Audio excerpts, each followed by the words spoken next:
Happiness through curiosity on TRS Clips. Let's take table sugar as the base. I also want to talk about jaggery and sugar alternatives. And you know what? I'll also put fruits in that category because I think people overdo it with fruits. One serving of it, it's fine, but not all the time. It's not a snack replacement, etc. Vegetables, I won't say the same. So please correct me if I'm wrong. But let's start at these common aspects. I eat minimal table sugar oriented items. Oriented item? In terms of anything that's sweet, as far as possible, I avoid it. It's just how... Okay, good. So you stay away from sweet? As far as possible. That doesn't mean I don't eat sweet food. Okay. Once in a while, etc. I do eat fruit once a day, and I like getting sugar from that, and I eat it as my first meal. Am I doing something wrong, right, overall? Please correct me. I want to take sweet as a taste, as a concept, because it's one of the most common problems that people face while trying to undergo weight loss or while trying to get fitter, that they have too much of a sweet tooth. So let's just address sugar. Talk about it from the gut perspective. What actually happens? So let's go back to the I'll take you through what happens when you eat a laddu. Sure. Okay. So I'd also love for you to give us another case of drinking a cold drink. Whole drink is cold drink. Any soda. Yeah, soda. I mean soft drink. Yeah. Doesn't matter. Both are same. Okay. Doesn't matter. Isn't soda worse? Oh, even worse. It's worse than laddu. It depends. Marginally. If you like laddu, yes. No, I say that because with the laddu, you're also eating that little bit of grain, which kind of slows down. Correct. Anyway, No, you're right. Yeah, I think laddus may be slightly better than... The worst thing you can put is a soft drink into your body. Soft drink. But regardless, whatever you are eating, right? So it goes down your oral cavity, esophagus, stomach, and we talked about the stomach acid secreting this, and then it goes into the small intestine. That's where the action happens. Okay. What happens in your small intestine loves simple sugar. So when you take laddu, it's white sugar, and the soda, it's all sweetened sugar. So then it gets easily absorbed. Okay. Then it goes into the colon. Okay. Then it goes into the colon. And there is no food for the bacteria in the colon. Why? Because they cannot feed. There is nothing left. Everything, all the simple glucose is completely absorbed in small. So then it starts eating the lining of the intestine. Because the debris has triggered the awakened state of the colon. Ki something has entered. Then the bacteria gets released and it doesn't find anything to eat, so it starts eating the worms. And also, even if something has entered, you need to feed the correct thing for the bacteria. If not, it's hungry like what we are. When we are hungry, we look for food. Doesn't matter the food is available, they will create their own food. Okay. So that is the starting process of all this, right? So then why I keep saying that it eats up that lining, that's very, very key, because that is the connection gets widened on the 100 trillion firewall cracker. When the connection gets widened, then there is a delay in the brain-gut connection. All right? When the signal is getting sent to the gut, it acts slower. Then the bad bacteria starts dictating what it wants. So it secretes chemicals, what it wants. So, for example, it secretes dopamine, and the dopamine can be easily transferred through that gap. It secretes dopamine because it wants dopamine? Because after eating this simple sugar, it's good. And then it creates dopamine, and then that dopamine gets transferred into your blood. It goes into your brain. It creates a craving. So the bad bacteria wants you to eat more of laddu, more of the sweetened beverages, more of the soft drinks. You know, when we were kids and those cartoons with an angel and a devil on either side. Good bacteria and bad bacteria seems like that. Absolutely. Where the bad bacteria is like the devil saying, eat that sugar, you want that brownie, a little popcorn, eat it. You only live once, bitch. Sorry about cussing in front of you. You're such a sweet person, so. But if I'm imitating a devil, I become a devil. So pardon my language. But coming back to laddu. See, this is your inner family man coming out. This is not a family show. Talking about my love life. Oh, it's good. It's good. We'll talk about sexual health also. I'm sure there is some connection of sexual health and bacteria. We should talk after 10 p.m. or what? Let's come back to sugar, sir. Sugar, sir. So anyway, so for sugar, there are two kinds of sugars, simple sugar and complex sugar. So simple sugar is the one that we talked about. But when you eat complex sugar, what happens is this sugar is being covered by a shield. What are food items that have? For example, let's say, whole grains. Okay. Brown rice. Whole wheat. Okay.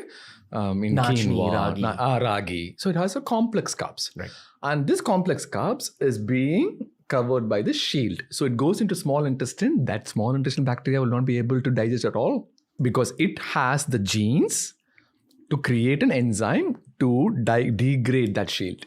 And we don't have the gene. That is why we need those bacteria. So you're saying when you eat complex carbohydrate like ragi, brown rice, whole wheat, a part of it gets absorbed by the stomach, then it travels to the large intestine. So what happens in the large intestine? So in the large intestine, why it is going into the large intestines, we do not have the genes to create the enzyme to degrade that shield into which the complex carb is inside. You understood that? Every complex carbohydrate has a coating. So just as an analogy. Okay. You need to degrade that, right? Yeah. So if you eat a whole grain bread, you have to degrade that. So we don't have the enzyme to degrade that. So it goes inside the colon and the bacteria, good bacteria, have the enzyme to degrade it. Okay. So the point here is we need to increase the amount of good bacteria in our large intestine. Correct. Which is going to happen again through a lifestyle, Correct. through life, Correct. through eating cleaner food, etc. So what I'm trying to say is you have to feed them properly and you need them. It is not that you don't need them at all. And only then you'll be able to get all these digested. So when they digest it, they eat their food and they also give the calories back to us. Okay. So effectively, you're saying that if you begin eating healthy, it might be difficult for your gut and your mind initially to adopt a healthy lifestyle. But as you move forward, it becomes easier. Very easier. Both in easy. terms of cravings, Yes. etc. Because even your cravings are coming out of an unhealthy gut. Correct. Cravings, I can guarantee you, if somebody does this of increasing the good gut bacteria by eating clean, cravings every week it will be decreasing in by percentage. 10%, 20%, 30%. On an average, in 6 months, cravings will be gone. Okay. But the initial willpower, that what you're saying, but people think that it is their problem. They think that, I am craving for it. People always come and tell me that, hey, Dr. Pal, I'm not able to lose weight because I crave for this sweet tooth of chocolate right after I eat. Yes, you cannot use your willpower of not eating it. So you need to trick your body. So instead of having like a simple sugar, has a complex carb or have nuts so that you can also feed the gut bacteria. You are getting more good gut bacteria and you're creating this newer cycle where the cravings will be less. So next time the cravings episode might not be that severe. Okay. Effectively, this is the harsh truth about weight loss, about the process of fitness in general. Your initial phase will be your hardest phase. If you can get past that first week, second week will be easy. The first month will be way harder than your second month. And your first year is where you're truly tested. Correct. But it'll be life-changing. If you can get past that 1 year, the rest of your life is easier. Correct. Take one difficult year. Correct. Or take 10 difficult years in your 40s, 50s, 60s. Correct. It's one of the two. Correct. Which is why when you're young and when you're... It's easier. Yeah, when it's easier. When your neural patterns are not that used to eating shit. Correct. Switch it up. Okay. Anything else you want to add about cravings or especially when it's sweet cravings? Because, Conor McGregor, he's a UFC fighter. He's famously said that every time he used to crave anything sweet, he used to have cinnamon and it used to help him. Correct. So I always have nuts. Nuts Okay. is my way to go. Okay. And I remember your gut bacteria loves fiber and fermented foods. So whenever you give nuts, you're giving fiber. Again, whenever I eat, I always have this thing in the back of the mind that what I am feeding my gut bacteria with. So when during the cravings, if I actually help my gut bacteria to decrease the cravings, that's the best case scenario, win-win situation for both of us. In my gallbladder phase, where I had the gallstone, I had a big sweet tooth. Wanted dessert after every meal. I got so scared after that gallbladder surgery that I got scared enough to leave desserts. And I saw that over the course of 1 year, my sweet tooth died. Huh. Which is why when people say they have a sweet tooth, especially if they're young, in my eyes and heart, my thought, I don't voice it out. I used to voice it out and tell people that you don't have a sweet tooth. It's all in your mind. Now, I just say that, okay. But in my head, I'm thinking, this is artificially created. Correct. This is a completely fabricated thing. This is a story you're telling yourself. Because I'll tell you what, this is personal experience. Correct. I think it's true for a lot of other people who've gone through something similar. What eventually happens is you kind of lose your craving for sweets. You don't really need dessert. And after a point, after you've lost that craving for dessert, when you actually try eating dessert again, the sugars taste, that sweet taste is so sharp that all desserts taste the same. And you kind of don't want it anymore. You lose that variety of taste in dessert. At least this is what I felt.